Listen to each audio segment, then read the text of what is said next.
Hermanos, como usted bien sabe,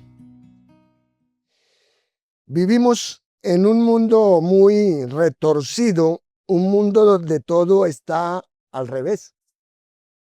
La oscuridad ha sustituido la luz, el mal ha sustituido el bien, la amargura ha sustituido a la dulzura, como dijo el profeta Isaías. Así que es un mundo retorcido donde los pecados se han convertido en derechos y las iniquidades en virtudes. Y el mal ahora se considera una libertad personal.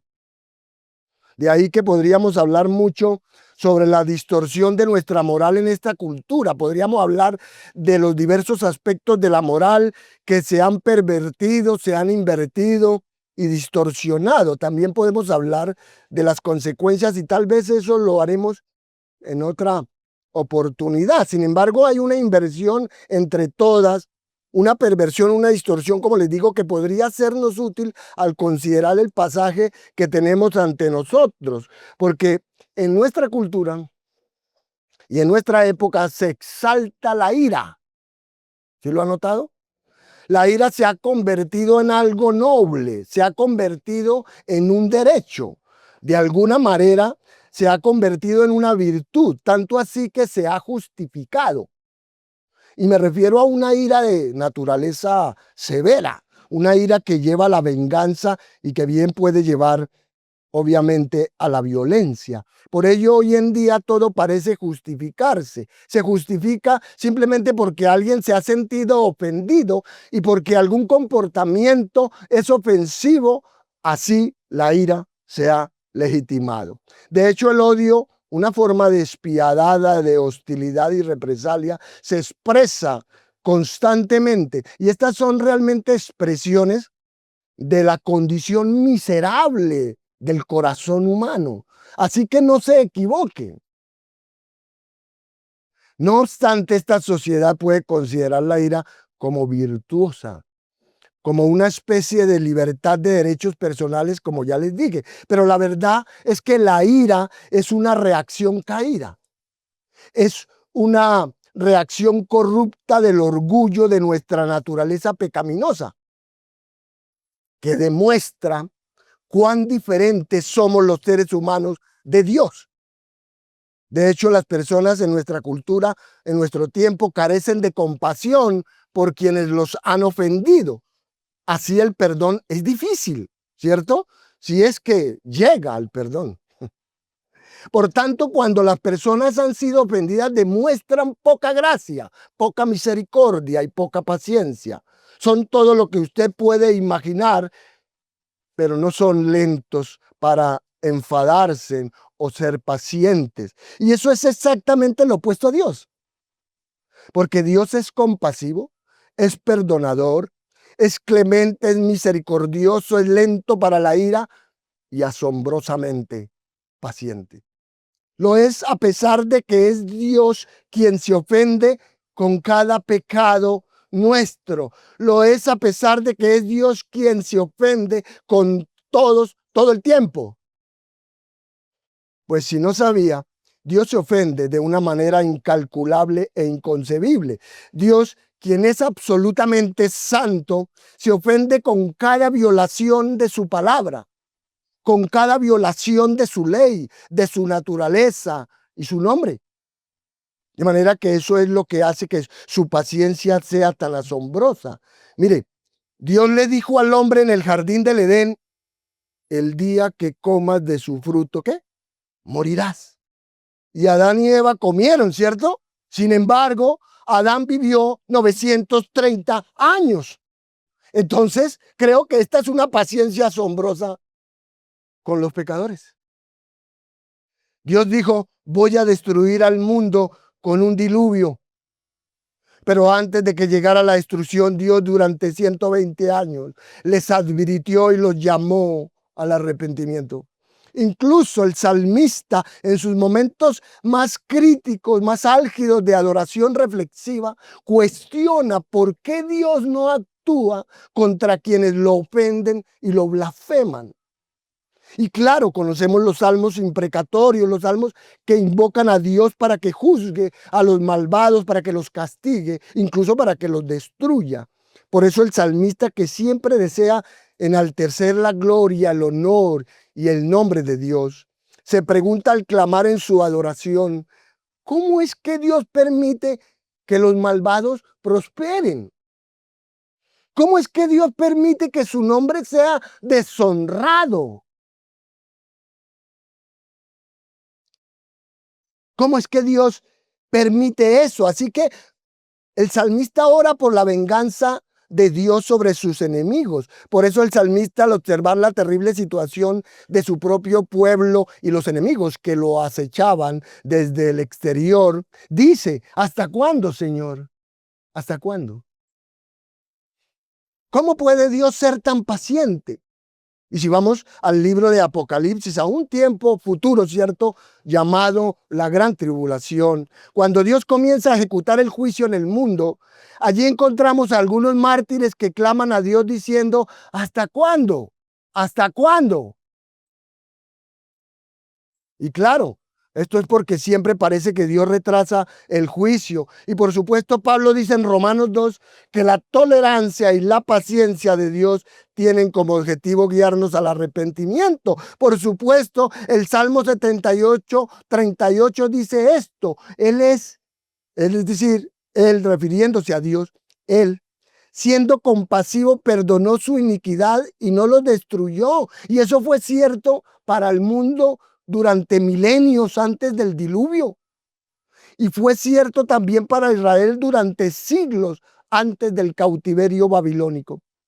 Isaías 48:9 dice: por amor de mi nombre diferiré mi ira, detendré mi ira, y para alabanza mía la reprimiré, para no destruirte.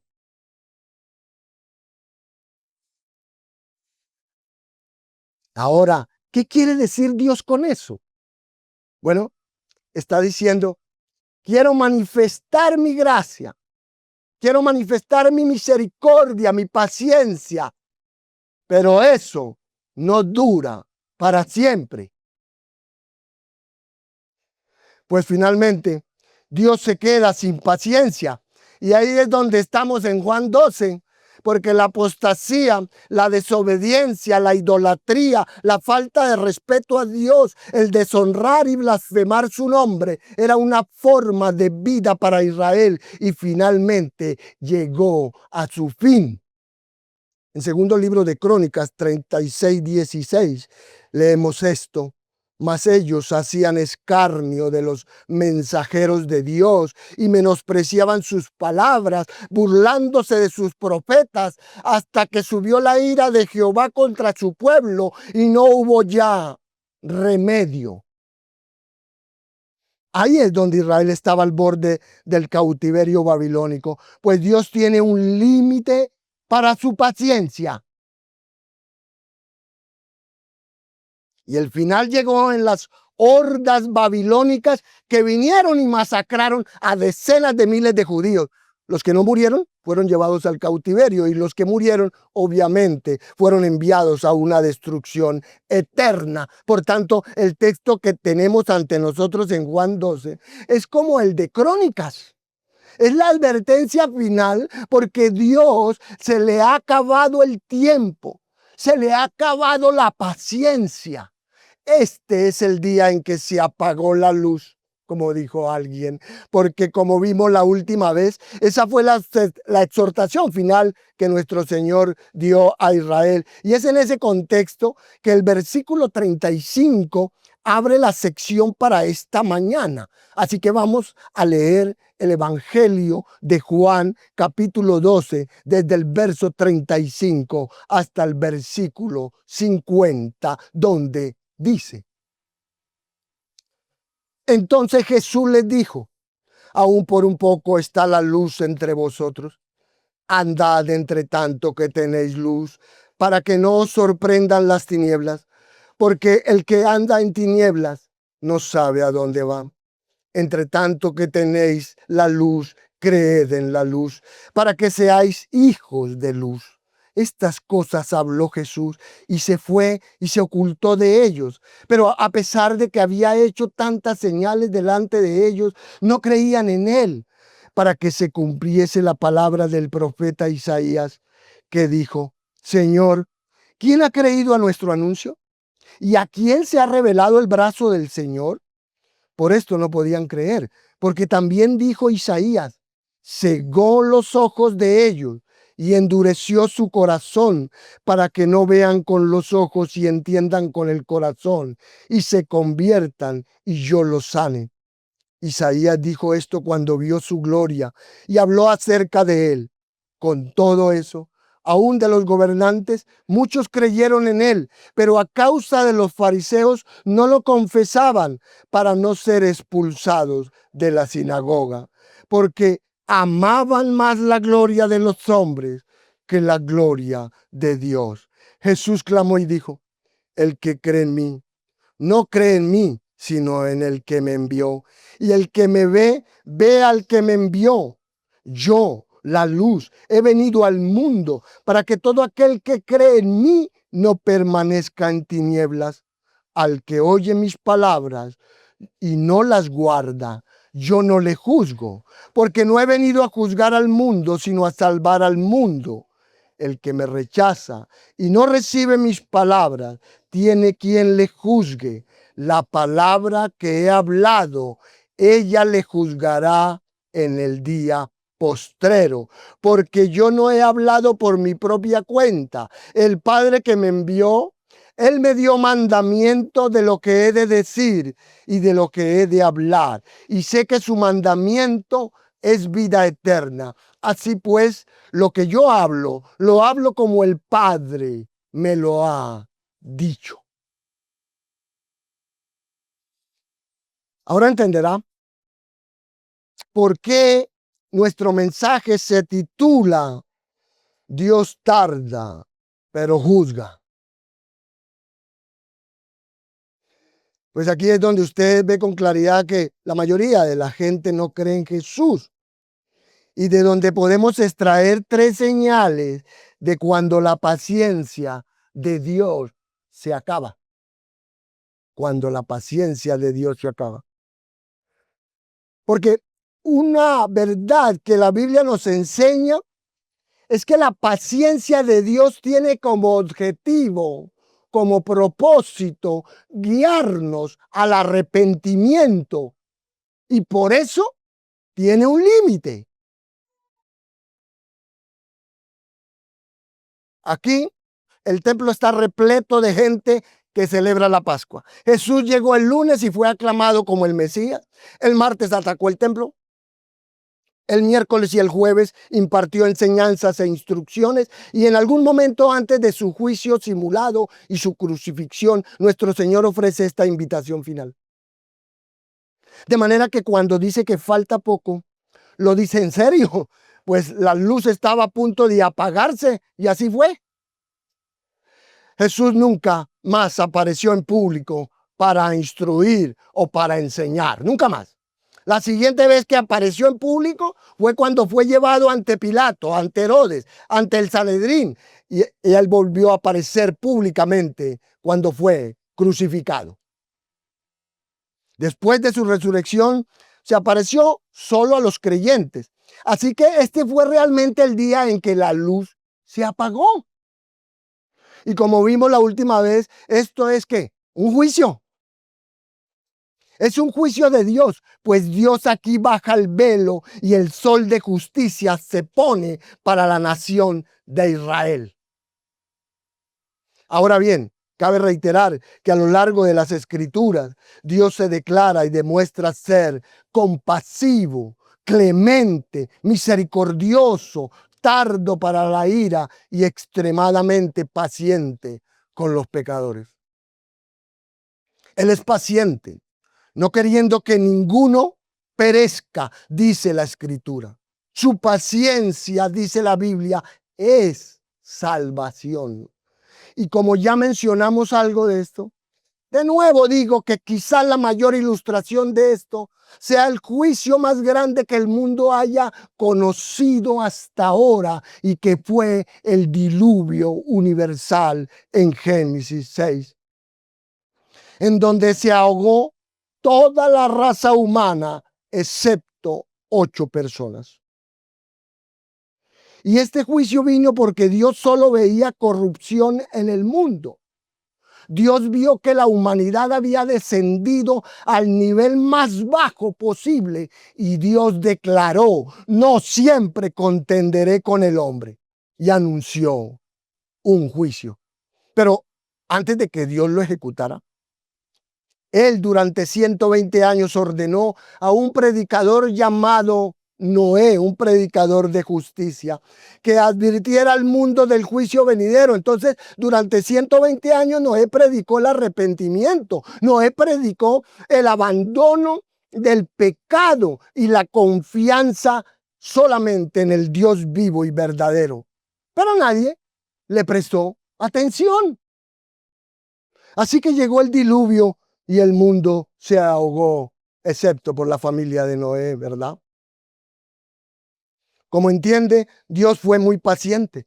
De hecho, Pedro, en primera carta de Pedro 3:20, dice que estos 120 años fueron el periodo en que la paciencia de Dios esperaba en los días de Noé. Y mientras Noé llamaba a la gente al arrepentimiento, a la fe en Dios y abandonar el pecado, un poco más adelante en Génesis 15:16, Dios le habla a Abraham y le dice que habrá juicio sobre los cananeos, juicio sobre ese pueblo impío, idólatra, corrupto, vil, que pobló toda la tierra de Israel, pero le dice que el juicio se retrasará mucho sobre los cananeos porque Dios dice: la iniquidad de este pueblo aún no está completa. En otras palabras, Dios dice: su iniquidad no ha llegado al punto final para activar el juicio divino. Más tarde Dios pronunció juicio sobre Asiria. Ese juicio fue predicho por el profeta Nahum, pero Dios determinó posponerlo por una generación o más para que pudieran, ¿qué?, arrepentirse. En Hechos 14:16 encontramos un resumen de esto que dice: Dios ha permitido que todas las naciones sigan su propio camino, pero no sin testigos, pues el juicio llega inevitablemente, siempre llega, ciertamente llegará a nuestra nación, llegará a todas las naciones, llegará a nuestro mundo, porque siempre llega, pero no llega sin previo aviso ni sin testigo. Y en ese mismo texto de Hechos, el testimonio inicial en que Dios dispensa a cada nación la gracia común, Dios ha dado testimonio de sí mismo mediante su gracia común, al proveer lluvia, sol y alimento, al desplegar su poder creador para el bien de toda la humanidad. Pero hermanos y personas que escuchan, Dios tiene un límite. Dios tiene un límite a su paciencia y el juicio llega inevitablemente para barrer a todos aquellos que no siguen el testimonio de la verdad de Dios, a todos aquellos que no se arrepienten del pecado y no creen en él. Ahora, debo decir que más que con cualquier otra nación en la historia de la humanidad, Dios ha demostrado paciencia con Israel. ¿Por qué le digo esto? Porque todas las demás naciones han desaparecido, ¿cierto? Si usted mira la historia, cada nación sigue su propio camino y desaparece, pero Israel nunca desaparece. Por eso usted nunca ha conocido ni conocerá a un amorreo, a un hitita, a un heveo, a un jebuseo, ni a todos esos otros que hicieron parte de las naciones que existieron. Nunca los ha conocido ni los conocerá porque ya no existen. Están extintos, pero los israelitas están por todas partes y están a nuestro alrededor.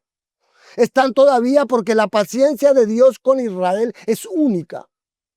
Y Él sigue siendo paciente con Israel porque en el futuro Israel será salvo. Romanos 11 dice: todo Israel será salvo. Entonces, la salvación está por venir para el pueblo judío. Sin embargo, a lo largo de su historia, la historia de Israel, Dios ha perdido la paciencia con ciertas generaciones y ha traído juicios sobre ellas.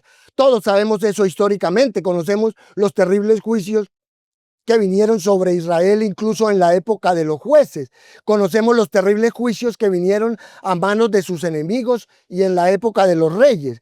Conocemos el terrible juicio de Dios cuando Dios los entregó a la corrupción de sus propios corazones y a su apostasía y fueron entregados a los ídolos y a todos los horrores de la idolatría. Conocemos el gran holocausto del cautiverio babilónico en el año 586 a.C., cuando fueron llevados al cautiverio y la nación de Israel prácticamente desapareció durante 70 años. También conocemos el juicio histórico que se produjo, el juicio arrollador y masivo del año 70 después de Cristo, cuando los romanos sitiaron Jerusalén y la conquistaron, destruyendo el templo, masacrando a cientos de miles de personas en 985 ciudades de toda la tierra de Israel. Conocemos la historia de esos juicios. Entonces, como usted puede ver, a través de la historia, Dios tarda, pero juzgará. Él juzgará. Usted puede ver que Dios es paciente. Y al llegar a este pasaje, vemos nuevamente un llamado a la fe y un pronunciamiento de juicio. De hecho, esta es la última invitación que Jesús hace durante la semana de pasión y luego desaparece de la vida pública en cuanto a cualquier invitación o ministerio de enseñanza. Como dije, la única otra vez que aparece es ante quienes lo están juzgando y luego aparece colgado de una cruz. Pero ni siquiera eso pudo agotar la paciencia de Dios, porque el juicio romano no llegó sino hasta 40 años más tarde, ¿cierto? Entonces le pregunto, ¿sabe lo que pasó durante esos 40 años que le digo? Bueno, se lo voy a decir. En el día de Pentecostés, 3,000 judíos se convirtieron. Unos días después, 5,000 más se convirtieron y la iglesia explotó en los meses posteriores a la ascensión de nuestro Señor y la venida del Espíritu Santo. Así que decenas de miles de judíos vinieron a Cristo en el periodo entre el momento en que se dictó el juicio y se ejecutó la sentencia, ese periodo de 40 años. La iglesia floreció y creció y envió apóstoles y embajadores para establecer la iglesia gentil. Entonces se podría decir en un sentido que los judíos cumplieron el llamado de Hechos 1:8, ¿cierto? De ir al mundo y ser testigo en Jerusalén, Judea y Samaria y lo último de la tierra. Lo hicieron porque Dios retrasa por 40 años la ejecución de su juicio que se pronuncia esta semana. Y esto es como la parábola de Lucas 13, ¿se acuerda? La parábola de la viña, donde la viña no ha producido nada, no ha dado fruto la viña. Y el dueño dice, la voy a destruir. No produce nada, la voy a destruir. Y entonces se le ruega, por favor, dale otro año de plazo. Y el dueño cede y dice, de acuerdo, voy a dar otro año de plazo. Bueno, ese es Dios, dando más tiempo a todos los pecadores para que se arrepientan. Porque Dios no solo es paciente con las naciones, sino también con las personas. Pues creo que en el apóstol Pablo, por ejemplo, la paciencia no fue una de sus grandes virtudes, porque Pablo era bastante agresivo y pienso que él habría agotado incluso la paciencia de Dios. Sin embargo, encontramos que Pablo dice en primera carta de Timoteo 1:16, allí en misericordia para que en mí, el primero de los pecadores, Jesucristo demostrara su perfecta paciencia para ejemplo de los creyentes. Y claro, Dios fue paciente con Pablo. Él fue paciente con un judío apóstata que arrestaba y perseguía a cristianos. Y Dios lo convirtió en el gran apóstol. Por tanto, Dios es paciente con las naciones. Dios es paciente con las personas. Pero la paciencia de Dios tiene un fin, hermanos. La paciencia de Dios tiene un límite. Y porque Dios es paciente, ¿Sabe qué sucede? A veces los creyentes se preguntan, ¿no? ¿Por qué Dios no actúa? ¿Por qué permite esto? ¿Hasta cuándo va a permitir que este mal continúe? Por otro lado, porque Dios es muy paciente, y esto es lamentable, es que los pecadores se aprovechan de eso. Eclesiastés 8:11 dice, porque la sentencia sobre una mala acción no se ejecuta pronto. Por eso el corazón de los hijos de los hombres está entregado a hacer el mal. Es decir, lo digo de otra manera, los pecadores llenan el espacio de la paciencia de Dios. Los pecadores llenan el espacio de la espera de Dios con más pecado. ¿Recuerdan, hermano, a los burladores de los que habla segunda carta de Pedro? Ellos dicen, ¿dónde está la promesa de su venida? Siguen diciendo que Jesús viene, que viene para juzgar, pero no lo hemos visto. Él no ha venido y no creemos que venga. Eso es lo que dicen. Sin embargo, Pedro dice, ¿ustedes olvidan el diluvio? ¿Olvidaron el diluvio? La próxima vez no será con agua, será fuego y el universo entero explotará en un holocausto atómico. No obstante, los pecadores ven la paciencia de Dios como una licencia para pecar. Pero Dios actuará, Dios juzgará. Durante más de 3 años, nuestro Señor se ha presentado al pueblo de Israel. Así que esta es la revelación más intensa de la historia de la humanidad para el pueblo más privilegiado. Tenían la ley de Dios, tenían las promesas de Dios, tenían las escrituras, los profetas. Toda la historia de la redención se ha desarrollado en ese pequeño país, ¿cierto?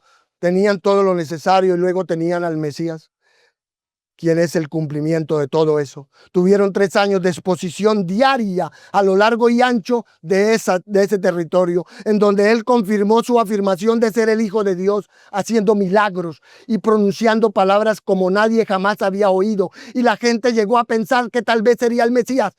Pero cuando la gente escuchó de sus labios que sería crucificado, fue la gota que colmó el vaso. Cuando la multitud le oyó decir eso, se burlan, lo escarnecen y lo rechazan. La ley dice que el Mesías tiene un reino eterno.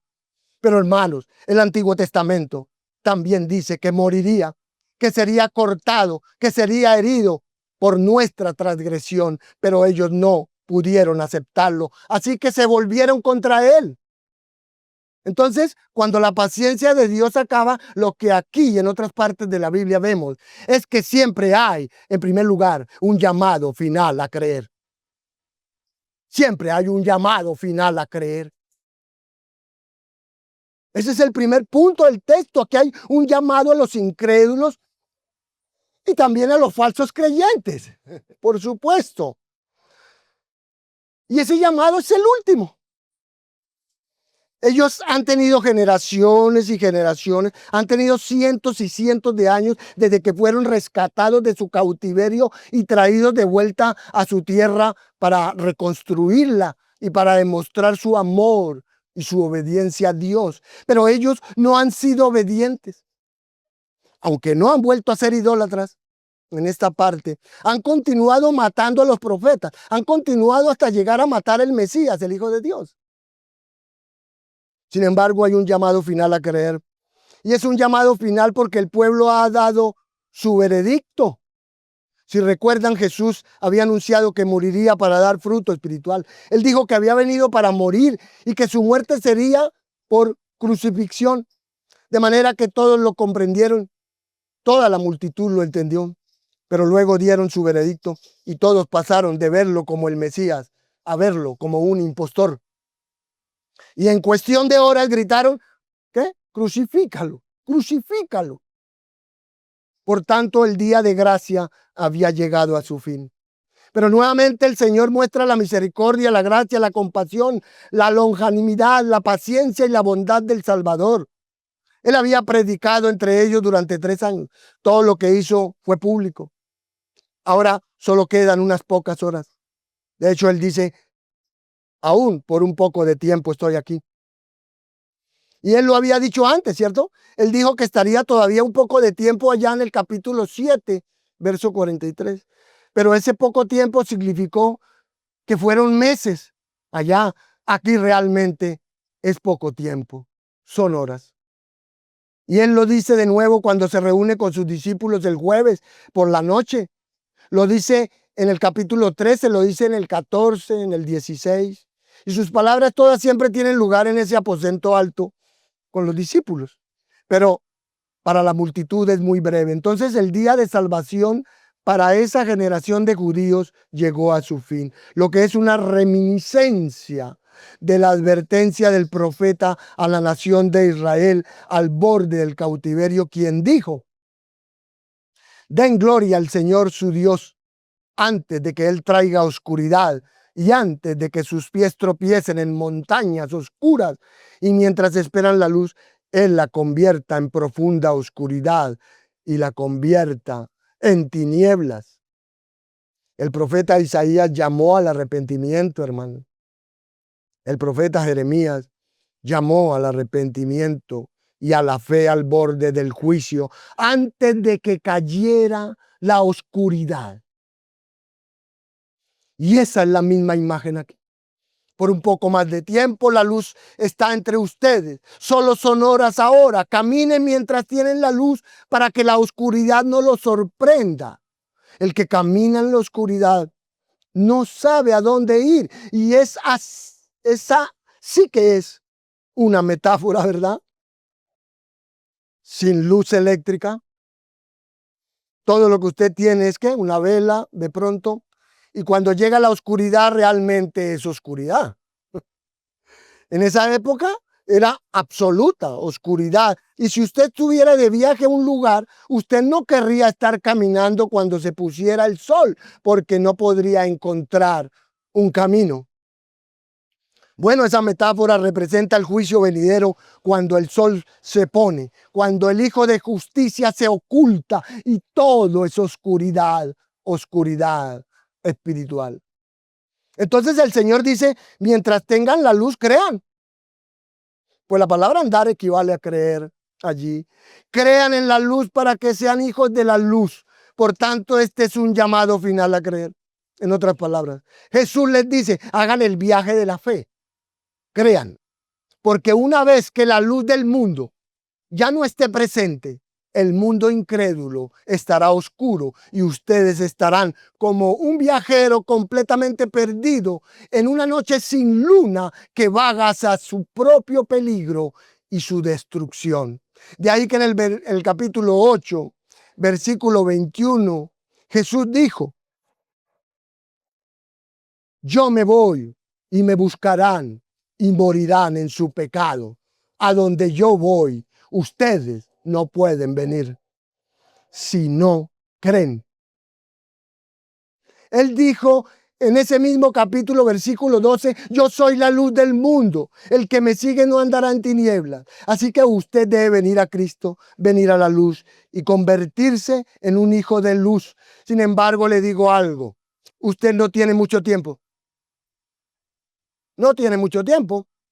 Así que recíbalo mientras pueda. Él es la luz de la vida de Dios. Él es la luz de la sabiduría de Dios. Él es la luz de la verdad de Dios, la luz de la santidad de Dios y la luz de justicia de Dios. Él es la luz que brilla en la oscuridad y la oscuridad no puede apagarla. Él ha venido para ser la luz del mundo, pero la oportunidad está llegando al fin. La luz está aquí. Ahora es el momento de creer. Ahora es el momento de creer, no mañana. Pero ¿cómo se traduce eso a nosotros? Bueno, yo no sé cuándo la oscuridad va a caer sobre usted como individuo. Yo no sé. No sé cuándo la oscuridad va a caer sobre nosotros como cultura o como nación. Yo no sé cuándo la oscuridad final caerá en juicio, juicio divino sobre todo el mundo, pero sí sé que la misericordia de Dios no dura para siempre. No va a durar para siempre. Esa es la advertencia. Entonces, recíbalo mientras pueda. Nehemías 9:30 expresó una declaración muy similar. Nehemías, como recordarán, había regresado para ayudar al pueblo a reconstruir. Escuchen lo que dice cuando le habla a Dios. Él dice, lo soportaste por muchos años y los amonestaste con tu espíritu por medio de tus profetas, pero no escucharon. Por lo tanto, los entregaste en manos de los pueblos de las tierras. Sin embargo, en tu gran compasión no los exterminaste ni los abandonaste, porque eres un Dios clemente y compasivo. Sí, Él es un Dios misericordioso y compasivo, pero tiene límites, hermano. Tiene límites. Por eso Jesús estaba advirtiendo a Israel. Y a través de esto Dios todavía le advierte a usted. Dios todavía está advirtiendo a cualquiera que escuche para que no sobrepase los límites de la paciencia de Dios. Si su corazón aún es sensible al Evangelio. Si usted siente el llamado de Dios para creer en Jesucristo, para confesarlo como Señor, para arrepentirse de su pecado y seguirlo. Si usted siente eso, entonces ahora es el día de salvación. Ahora es el momento de creer, porque no puedo garantizar cuánto durará. Mientras Cristo esté entre ustedes, mientras el Evangelio aún les resulte atractivo, mientras aún puedan oír, creer y convertirse en hijos de luz, entonces háganlo. Esta es una idea magnífica. Dios es luz. Dios se reveló en el Antiguo Testamento como la luz, la gloria Shekinah. Y Dios está brillando su luz en el rostro de Jesucristo. Jesucristo es Dios encarnado. La gloria de Dios brilla en el rostro de Jesucristo.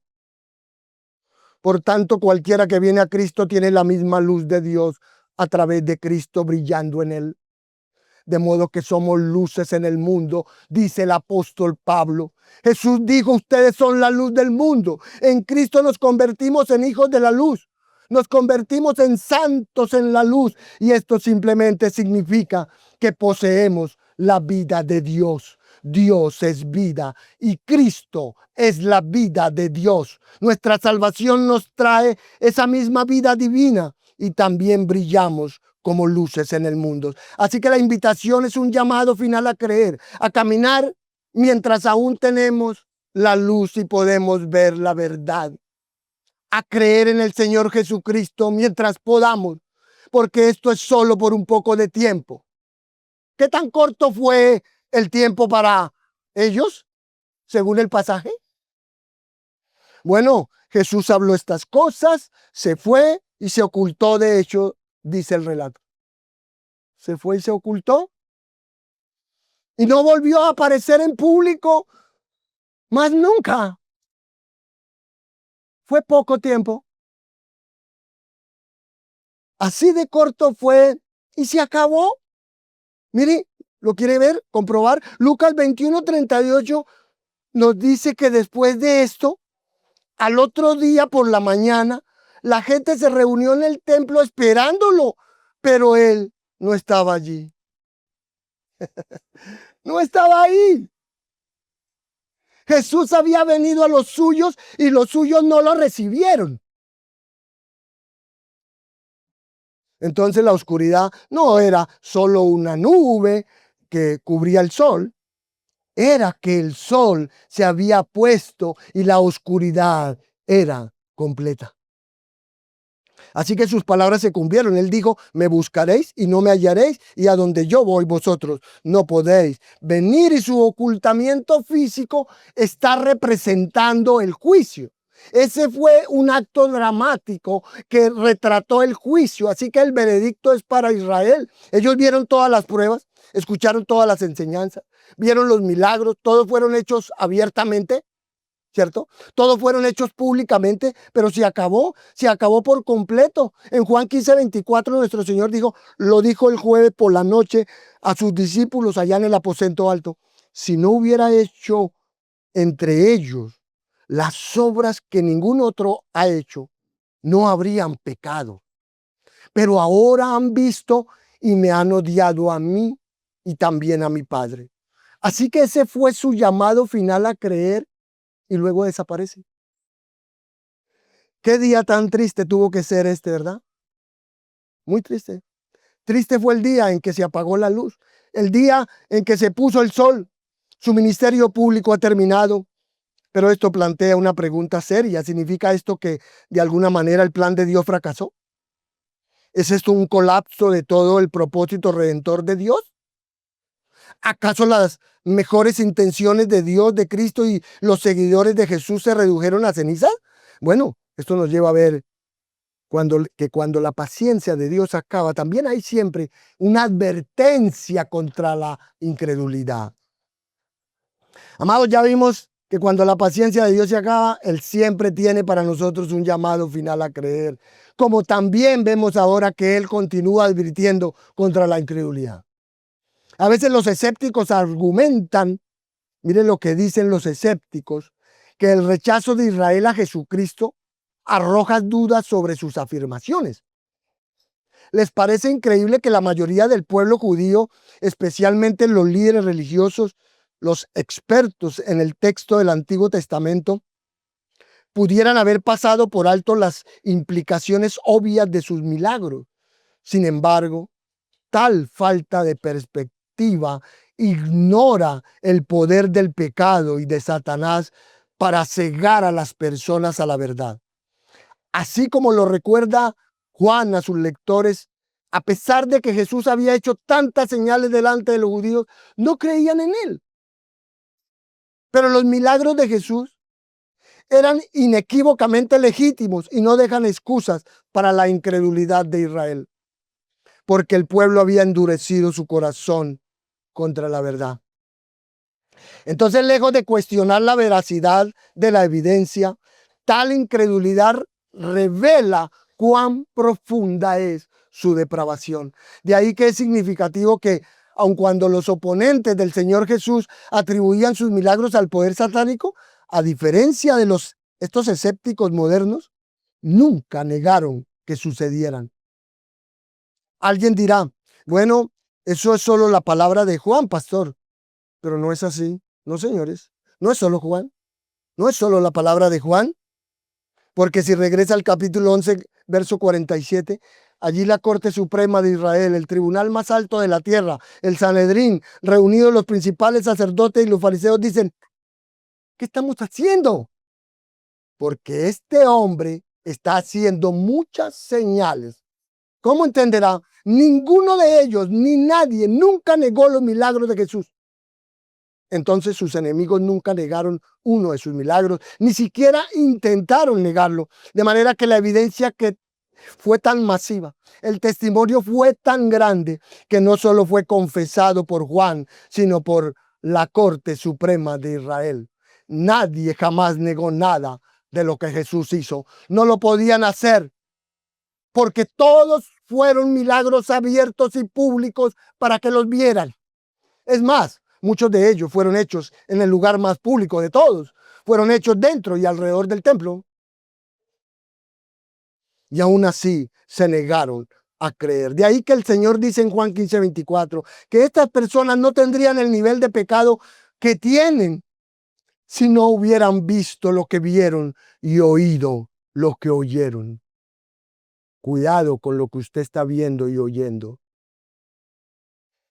Así que me han odiado sin causa y se negaron a creer. Y el hecho de no creer frente a tal evidencia poderosa e irrefutable deja claras las limitaciones de los que contradicen, porque aunque puedan darse evidencias para la verdad del evangelio, hermano, se debe entender esto. Aunque se puedan dar muchas evidencias de la verdad del evangelio, como así lo hace la propia palabra, le han hecho todas las pruebas posibles. La respuesta del pecador, oiga bien esto, la respuesta del pecador no está limitada a la mente y a la razón humana, sino que la salvación requiere regeneración del corazón, requiere de la obra del Dios Espíritu Santo. Por eso Juan menciona aquí dos causas para la incredulidad de Israel, una divina y la otra humana, que tomadas juntas ilustran la interrelación entre la soberanía de Dios y la responsabilidad del hombre. Por supuesto, la incredulidad y el rechazo de Israel al Señor Jesucristo no eran ajenos al plan de Dios. Por el contrario, sucedieron para que se cumpliera la palabra del profeta Isaías, quien prediciendo la incredulidad de Israel en Isaías 53:1 dijo: Señor, ¿quién ha creído a nuestro anuncio? Y la respuesta es, ustedes ya saben, muy poco, ¿cierto? Muy poco. Lo increíble es que esto fue cierto, aun cuando el brazo del Señor se reveló al pueblo de Israel por medio de los milagros que Cristo realizó. Entonces, la razón por la cual no podían creer, como también lo dijo Isaías en Isaías 6:10, fue porque Dios cegó los ojos de ellos y endureció su corazón para que no se convirtieran y Él no los sanara, para que no entendieran. Así que no solo estaba previsto el rechazo de Cristo por Israel, sino que además esto era parte del plan soberano de Dios. Es decir, fue un juicio de su parte. Fue un juicio de su parte que no creyeran. Pues si usted lo piensa bien, vea, le voy a explicar. Dios, en su gracia soberana, ha traído bien de ese rechazo de Israel. Como lo escribió Pablo en Romanos 11:11, él dice que por la transgresión de Israel vino la salvación a los gentiles. Y esto explica que el plan de Dios no puede frustrarse por acto alguno de los pecadores. Por tanto, el rechazo de Cristo por Israel fue la culminación de años de rebelión, de privilegios mal usados y de abandono de la verdad divina. El resultado terrible fue que cuando vino la verdad en la persona de Jesucristo, muchos no pudieron creer. Creían que podían ver, pero eran ciegos espiritualmente. Sin embargo, le voy a aclarar algo. El endurecimiento de Israel, un acto soberano de Dios, no niega, oiga bien, no niega la culpa de quienes se negaron a creer en Cristo. Como lo indica Leon Morris, cuando Juan cita, cegó los ojos de ellos, no quiere decir que la ceguera ocurrió sin la voluntad o contra la voluntad de estas personas, sino que ellos escogieron el mal, que esa fue su propia elección deliberada, fue su propia falta. Entonces no se equivoque cuando vea esto, cuando escuche esto, no se equivoque.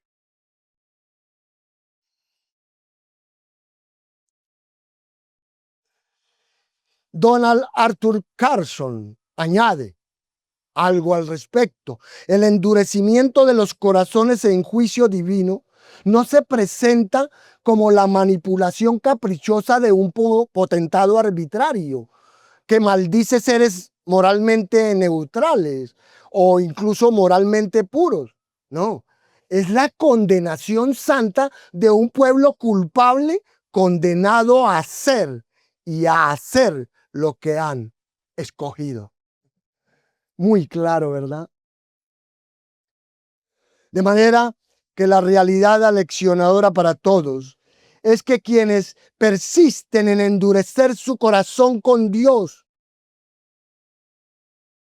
o con su palabra, que es lo mismo, endurecen su corazón. No, no, yo no acepto eso. No, no, eso no me parece. ¿Verdad? Los que persisten en hacer esto pueden encontrarse con que han sido endurecidos por Dios. El testimonio histórico del trato de Dios con el faraón ilustra este principio, donde se dice que 10 veces faraón endureció su propio corazón y que 10 veces Dios endureció su corazón, también dice. Entonces Faraón endureció su corazón y Dios le endureció su corazón. Dios le confirmó al Faraón lo que él quería. Le dijo, usted no quiere creer, usted no quiere aceptar, le lo concedo, se lo doy. ¿Verdad? Es por esto que en uno de los textos evangelísticos, hermanos, uno de los textos evangelísticos más claros de todo el Antiguo Testamento, el profeta Isaías exclamó esto: buscad a Jehová mientras puede ser hallado, llamadle en tanto que está cercano. Asimismo, Dios endureció los corazones de quienes se negaron a creer en Jesús, para que no pudieran creer. Y la elección personal en el rechazo a Jesucristo se ilustra por los gobernantes que dice que creyeron en él, pero su fe, ¿qué era? Su fe era inadecuada, su fe era irresoluta, su fe era espuria, ya que Juan dice que a causa de los fariseos no lo confesaban para no ser ¿qué? Expulsados de la sinagoga. De modo que el hecho de que amaran más la gloria de los hombres que la gloria de Dios, eso aporta evidencia adicional de que estos gobernantes solo poseían una religión superficial. Y tal amor por el mundo mostró que no amaban a Dios. Por ello, en una ocasión Jesús preguntó: ¿qué aprovechará el hombre si ganara todo el mundo y perdiera su alma? ¿O qué recompensa dará el hombre por su alma? En contraste, Jesús prometió a los creyentes verdaderos: si alguno me sirve, sígame, y donde yo estuviere, allí también estará mi servidor. Si alguno me sirviere, mi Padre le honrará. Y la parábola del fariseo y el publicano, ¿cierto?, nos muestran cuán lejos estaban de Dios y de la verdadera justicia estos justos en su propia opinión. Y aquí es donde está el peligro. Ahí donde está el peligro. Algo mencionaba por allí mi hermano en la introducción, ¿cierto? Ahí donde está el peligro está cuando uno se niega a creer o a pensar que porque las cosas le salen bien está muy bendecido por Dios. Porque cuando no creyeron llegó el juicio y no pudieron creer ya. Y pienso que usted no querrá caer en esa categoría. Esa es una realidad aterradora, pues porque no creyeron por tanto tiempo que Dios les dio y no creyeron, llegó el tiempo cuando no pudieron creer. Ya no pudieron creer. Así que para la nación era demasiado tarde. La paciencia de Dios había continuado por cientos de años y él fue paciente durante los 3 años del ministerio de Cristo, pero se acabó el tiempo. No creyeron, por lo tanto no pudieron creer, porque Dios había cegado sus ojos y endurecido su corazón. Escuche esto: lo que le hicieron a Jesús no frustró el plan de Dios. No piense que algún incrédulo falso creyente va a frustrar el plan de Dios. No, él planeó su incredulidad en el plan. Él quiso hacer de su incredulidad el medio por el cual él proveería salvación para el mundo. Así, 2 cosas surgieron del rechazo de los judíos a Jesús. Número 1 fue la crucifixión, ¿cierto? ¿Fue eso importante? Por supuesto, fue por el determinante consejo y el previo conocimiento de Dios, planeado antes de ¿qué? De la fundación del mundo. Entonces, su incredulidad cumplió el plan de Dios, porque como ya lo hemos mencionado, nadie estaría en el cielo. El cielo estaría vacío de cualquier ser humano si Cristo no hubiera muerto en la cruz. Por tanto, la reacción de los judíos al rechazar a Jesús condujo a la cruz, produjo salvación. Porque sin la cruz no habría salvación. Y no solo eso, el rechazo de los judíos condujo al establecimiento de la iglesia, ¿verdad? Y ese fue siempre el plan de Dios para llevar la salvación hasta los confines de la tierra. Así que esto no es contrario al plan de Dios, pues Dios obra a través de todas las expresiones de pecaminosidad humana para cumplir perfectamente su plan. De manera que no hay plan B con Dios. No.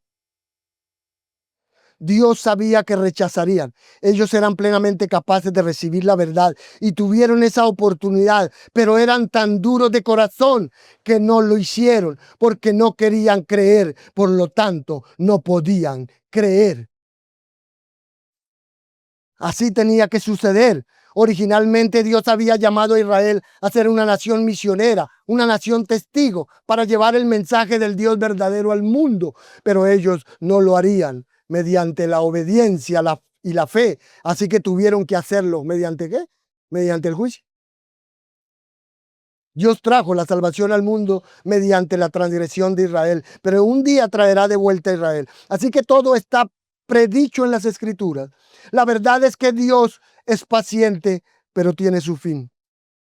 Su espíritu tampoco contenderá por siempre con usted. Y si no cree, y si no acepta, y si no obedece, y si no responde, puede llegar el día en que no pueda creer, no pueda hacerlo. Ese es un pensamiento aterrador, pero es un mensaje de Cristo, nuestro Salvador.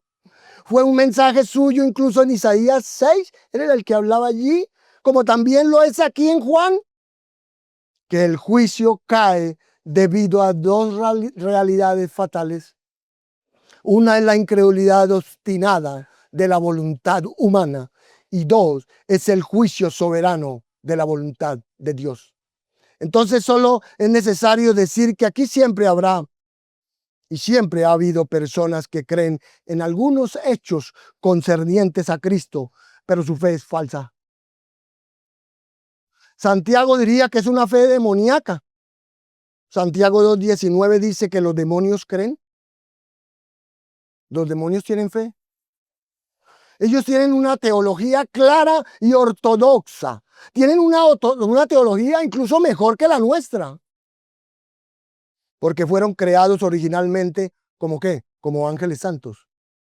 Entonces, conocen la verdad sobre la Trinidad, conocen la verdad sobre Dios y su revelación. Ellos conocen toda la verdad, saben que la verdad es la verdad, pero sin embargo van camino ¿a dónde? Al lago de fuego. Para siempre, van para allá. ¿Por qué? Porque odian la justicia, aman el pecado y no reconocen ni pueden reconocer a Jesús como Señor, como el que manda, ¿no? No, usted manda en su vida, usted manda en sus cosas, pero Jesús no. Satanás es su Señor. Por tanto, alguien puede creer los hechos correctos. Alguien puede creer los hechos correctos, pero puede tener, y duele decirlo, a Satanás como su Señor. Puede creer las verdades correctas, la información correcta, puede creer la historia de Jesús y estar condenado al infierno. ¿Por qué? Pregunto nuevamente. Porque puede creer los hechos y no amar a Dios. Y así hay muchísimos. Creen los hechos pero no aman a Dios.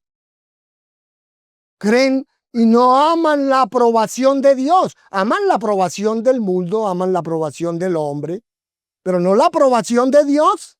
¿Qué importa lo que diga Dios? Mire, por esto es que hay muchas personas que creen los hechos sobre Jesús, pero aún así están atrapadas en la falsa religión, no reconocen su pecado, no reconocen la inutilidad de sus obras, no se postran y no claman por la salvación del Señor Jesucristo, porque no pueden desprenderse del sistema que les da una supuesta seguridad. Y creo que esta advertencia viene porque es el Espíritu Santo mismo quien ataca la incredulidad en su punto más alto, porque a menudo asumimos que si alguien cree en los hechos sobre Jesús, eso es suficiente, pero no es así. Se trata de la aprobación de quien usted busca. Se trata de la aprobación de Jesús. Entonces, si usted quiere honrar completamente a Jesús, reconozca que Él es quien es, que hizo lo que hizo, que es el Señor, y exprésele su misión. Sométase a Dios. Sométase a Dios y a su palabra. Apártese del diablo y humíllese.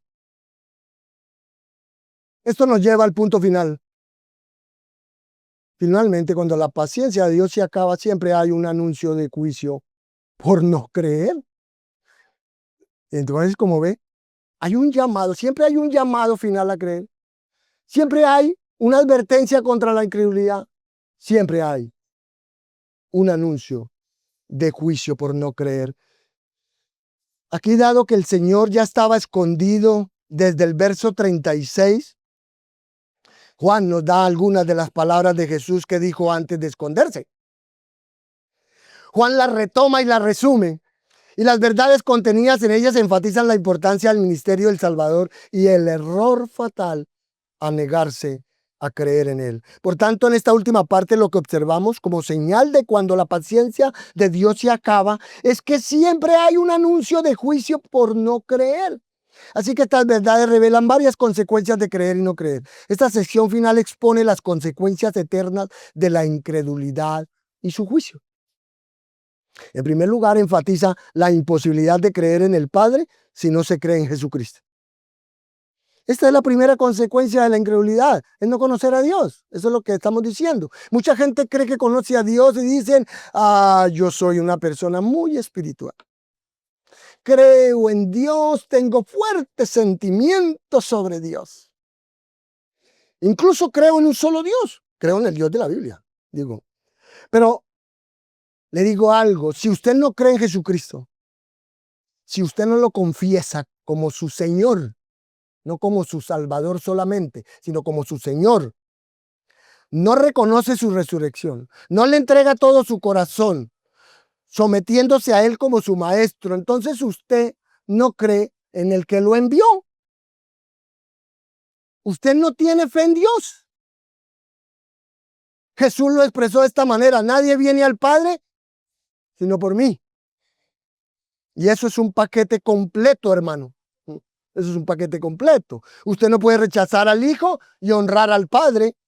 Juan 5 dice, el que me honra a mí, honra a mi Padre. El que honra a mi Padre, me honra a mí. Y eso usted no puede dividirlo. Usted no puede hacer eso. Ese mensaje debe ser transmitido constantemente a todos y especialmente al pueblo judío, incluso en esta generación y en cada generación, porque ellos dicen creer en el Dios de las Escrituras. Ellos dicen creer en el Dios de algunas escrituras, pero rechazan a Jesucristo como Salvador y Mesías, así que no conocen a Dios y no creen en el Dios y Padre de nuestro Señor Jesucristo. Eso es lo primero, porque conocer a Cristo significa conocer al Padre. Amar a Cristo significa amar al Padre. Recibir a Cristo significa recibir al Padre. Y lo contrario también es cierto. Rechazar a Cristo es rechazar al Padre. Esto se expresa constantemente en el Evangelio de Juan. Y lo hemos visto en numerosas ocasiones.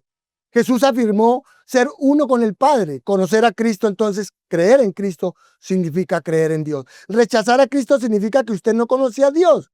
Obviamente la consecuencia eterna de creer en Cristo es creer en Dios. La consecuencia eterna de creer en Cristo es creer en Dios. Es que usted ve a Dios y camina en la luz de la verdad y en la santidad para siempre. Pero si rechaza al Señor Jesús, rechaza a Dios y rechaza la luz y está en la oscuridad. El versículo 47 añade otra consecuencia eterna y es desobediencia. ¿Cuáles son los resultados de no creer en Cristo? Bueno, usted no cree en el Dios verdadero, usted no conoce a Dios, que usted está en la oscuridad y por tanto vive en desobediencia. De hecho, su desobediencia es incluso blasfema, porque el Padre dijo, este es mi Hijo amado, escúchalo, este es mi Hijo amado en quien tengo complacencia. Y si usted rechaza a su Hijo, ha blasfemado al Padre, porque no hay nadie que conozca a Dios aparte de Jesucristo. Así que si no cree en Jesús, no cree en Dios. Si no cree en Dios, no conoce a Dios, está en oscuridad y está en desobediencia. pero hay una consecuencia más. Aquí está el punto final. Él dice, las palabras de Jesús juzgarán a los hombres. Entonces, ahora usted está bajo sentencia de muerte y será ejecutado literalmente en el último día, en el juicio final. Como usted no cree en Dios, si no cree en Cristo, pues no conoce a Dios, está en la oscuridad y usted es desobediente y se dirige al juicio y la sentencia ya ha sido dictada. Y no hay nada más grave que eso. Obviamente Jesús vino para ser el Salvador, ¿cierto?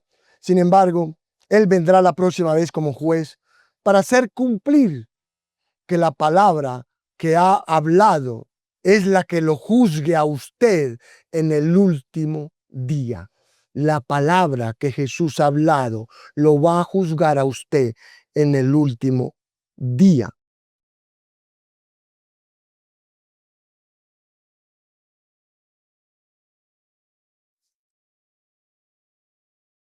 Entonces,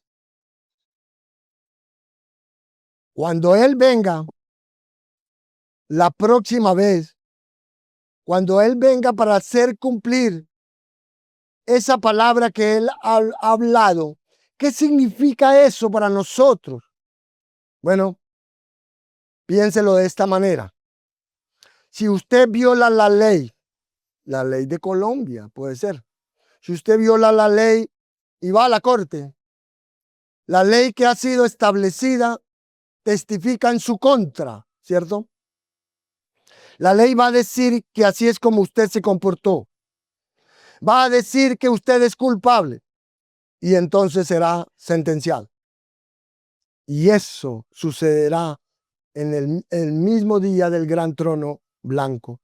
Allí habrá libros y los libros serán abiertos y el registro de la ley de Dios que se levantará como testigo en contra de su comportamiento traerá su sentencia. Pero eso no es todo. Eso no es todo. Hay mucho más.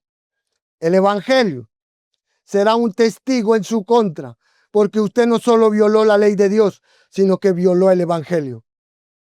De manera que las personas son condenadas en el último día por violar la ley de Dios y rechazar el único remedio, el evangelio. Así que el evangelio, al igual que la ley, da testimonio en su contra en el juicio. Por tanto, cuanto más escuche usted el evangelio, mayor será el registro de su violación. ¿Lo ve? Y Jesús realmente no puede separarse de su mensaje. Usted no puede separar a Jesús de su mensaje. Usted no puede separar a Jesús de su verdad. Usted no puede separar a Jesús del evangelio.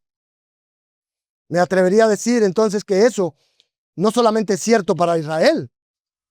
Toda esta palabra también es cierto para nosotros. Es cierto para cada generación, porque cada sermón del evangelio que usted haya escuchado algún día será un registro en su contra en el juicio si lo rechaza. Si usted ha violado la ley de Dios, bueno, eso de pronto es remediable. Usted puede ser salvo de eso, pero usted no puede ser salvo de violar el evangelio. Así que el evangelio es el testimonio final. La ley dice, haga esto o muera. Si usted la viola, muere. El evangelio dice, crea esto o muera. No más. Como escucha, la incredulidad lleva a la muerte eterna. Y en el último día todo eso quedará claro. Lo que hoy queda claro para nosotros es que el evangelio es el evangelio de Dios. Pablo lo llama el evangelio de Dios porque viene ¿de quién? De Dios. Viene por medio de Cristo. Llega a nosotros a través de Él por el Espíritu Santo. A través de predicadores, a través de las Escrituras y trae vida eterna. Entonces la lección para todos es que comprendemos, hermanos, la urgencia de responder al Evangelio, porque es muy fácil posponer esto por la complacencia personal.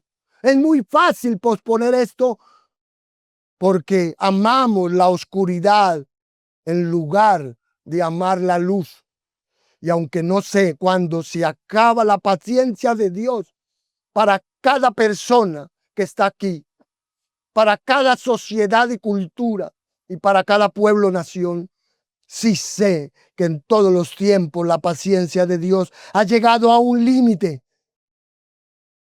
Pero antes de acabarse, Él ha hecho un llamado final a creer como lo vio.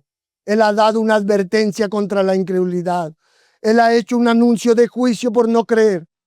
Así que tanto para incrédulos como para creyentes superficiales, la única opción es arrepentirse y creer, porque la paciencia de Dios se acaba. Por ello el Dios Espíritu Santo usa la palabra, esta palabra, para aterrorizar a los pecadores. Haciendo un paréntesis, recuerdo cuando estaba en otra iglesia y que el Señor me usó predicando también allí. Alguien dijo, esa palabra, me hizo acordar del Juan 6, esa palabra no es muy dura, esa palabra es muy aterradora, esa palabra es terrorista, esa palabra trae mucho miedo, esa palabra ofende. No, no. Esa es la palabra de Dios, hermanos.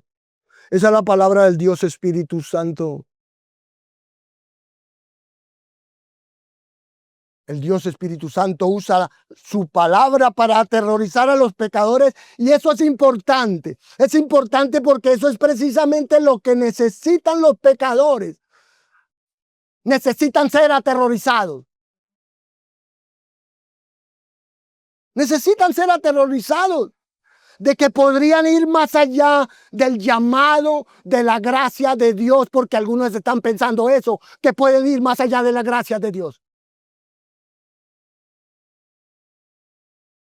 Que podrían ir más allá de la misericordia, que podrían ir más allá de la compasión, que podrían ir más allá del perdón y quedar atrapados en la incredulidad para siempre. Eso es lo que va a suceder. Entonces, hermano y persona que escucha, le pido que abra sus ojos y oídos, que disponga su corazón para que sea sensible y responda a Cristo y a su evangelio mientras sea de día y mientras pueda. Que usted camine en la luz mientras la tenga y que lo haga antes de que caiga la oscuridad. Yo le pido a Dios que haga esa obra en los corazones, incluso ahora, para su gloria eterna. Por tanto, le damos gracias a Dios por esta advertencia. Gracias por la promesa. Gracias por la enseñanza y por la predicación poderosa y necesaria para nosotros. Gracias por el privilegio de considerar estas cosas en nuestra vida con claridad. Gracias por dejar que la luz nos ilumine aquí cuando hay tantos en el mundo que carecen de este mensaje del Evangelio. Señor, te pido que hagas que las personas se vuelvan a Cristo, que crean antes de que su incredulidad se endurezca definitivamente cuando se acabe la paciencia de Dios. Lo invito a que ore al Señor ahora usted.